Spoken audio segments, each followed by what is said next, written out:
Hi friends, welcome back to my channel.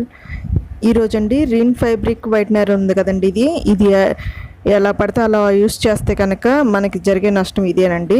దానికోసమని ఈ video చేస్తున్నాను. చూడండి ఎలా అయిందో. నేను చేసిన తప్పు మీరు ఎవరు చేయకూడదని చెప్పి నేను ఈ వీడియో పెడుతున్నాను.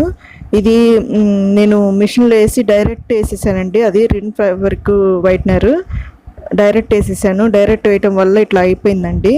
ఇట్లా మన తర్వాత మనం ఎన్ని పెట్టి ఎన్నిటితో మనం వాష్ చేసినా కూడా మనకి పోదండి ఇది. అందుకని నాకు జరిగింది మీకు జరగకూడదని ఈ వీడియో పెడుతున్నాను. ఈ వీడియో నచ్చితే ఒక లైక్ చేయండి, షేర్ చేయండి, మీ ఫ్రెండ్స్ అందరికి సబ్స్క్రైబ్ చేసుకోండి. ఫస్ట్ టైం చూస్తే. ఫస్ట్ అయితే నేను నిమ్మకాయ ఒకటి తీసుకున్నానండి. నిమ్మకాయతో రుద్దితే పోద్దని చెప్పి నిమ్మకాయ కొంచెం వేసి రసం వేసి కొంచెం దాంట్లో మనం తినే బేకింగ్ సోడా ఉంటుంది కదా, ఆ బేకింగ్ సోడా వేసి మళ్ళీ నిమ్మకాయ వేసి మంచిగా రుద్దానండి. అసలు నేను ఎంతసేపు రుద్దానంటే చాలాసేపు, అసలు 1 అవర్ రుద్దుంటానండి. నేను మీకు చూపించడానికి వీడియోలో ఇట్లా చూపిస్తున్నాను, కానీ నేను చాలా సేపు కష్టపడ్డానండి. ఇది అయినా సరే నాకైతే మరకేం పోదని అనుకుంటున్నాను. చూపిస్తున్నాను మీకు వీడియోలో కూడా చూడండి.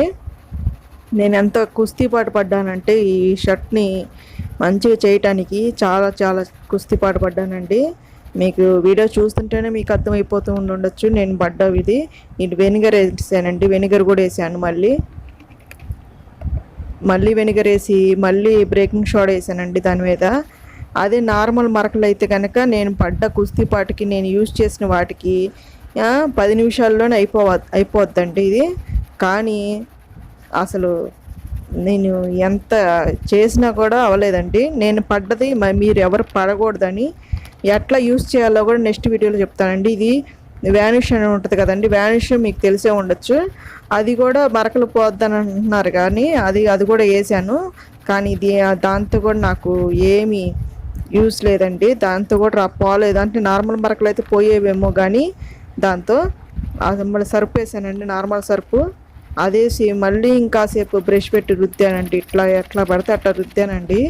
అస్సలకి కొంచెం కూడా పోలేదండి. కొంచెం పోయిందేమో లాస్ట్లో మీకు తెలుసుద్ది ఎట్లా ఉందని, షర్ట్ ఎంతవరకు వచ్చిందని మీకే అర్థమవుద్ది. చూడండి మళ్ళీ సర్ఫ్ వేసానండి, మళ్ళీ రుద్దానండి. అస్సలు ఏ మాత్రం పోవట్లేదండి. రిన్ ఫ్యాబ్రిక్ వైట్నర్ ఎట్లా యూస్ చేస్తానో, ఎట్లా యూస్ చేస్తే బెనిఫిట్ నేను నెక్స్ట్ వీడియోలో చెప్తానండి. నేను ఫస్ట్లో చేసిన తప్పండి ఇదంతా. అందుకని నాకు జరిగింది మీకు ఎవరికి జరగకూడదు అని చెప్పి ఇది హాట్ వాటర్లో పెట్టానండి. మళ్ళీ ఒక ½ అన్ అవర్ అయితే హాట్ వాటర్లో పెట్టాను. ఈ హాట్ వాటర్లో పెట్టి మళ్ళీ యూజ్ చేసి మళ్ళీ రుద్దానండి. ఇది ఎంత బ్రష్ చేసి మళ్ళీ రుద్దా. ఇది చూడండి ఎట్లా రుద్దానంటే నేను పడ్డ కుస్తీ వాటికి వేరే ఏ మార్కులైనా పోయేవేమో. చూడండి ఫైనల్గా లైట్గా పోయినట్టు అనిపిస్తుందండి. నేను పడ్డ కష్టానికి మీరు ఎవరు పడకూడదని చెప్పి మీ వీడియో పెడుతున్నాను. నెక్స్ట్ వీడియోలో రిన్ ఫ్యాబ్రిక్ వైట్నర్ ఎలా యూస్ చేయాలో నెక్స్ట్ వీడియోలో మళ్ళీ పెడతానండి. అంతవరకు బాయ్ అండి.